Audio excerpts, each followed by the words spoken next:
Getting a little frustrated with the board, it cut out again. So let's look at number 16. I'm going to do a couple of the ones with money so that you can see how these work.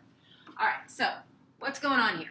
I have to create two equations, and it says a collection of dimes and nickels is worth 310. So what are we talking about here? We're talking about dimes,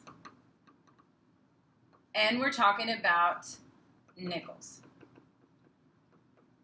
So when you're talking about money, one equation is just going to talk about the cost of everything, right?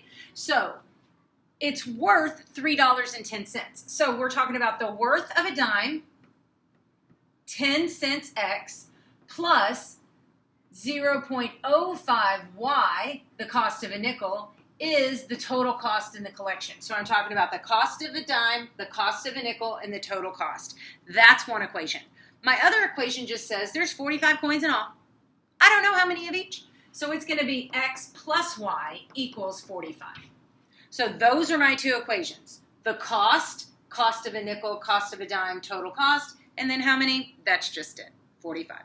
Now, I'm going to use substitution for this. So I'm going to get X by itself, and I have X equals 45 minus Y.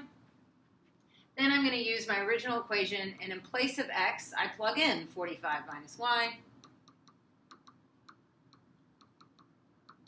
So I distribute 4.5 minus 0.10 cents.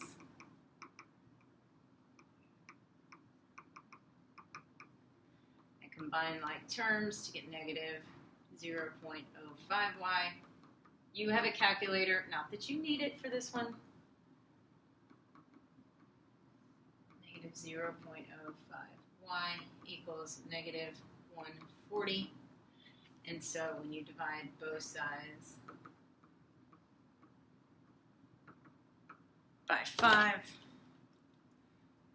could do that, but I get y equals 28.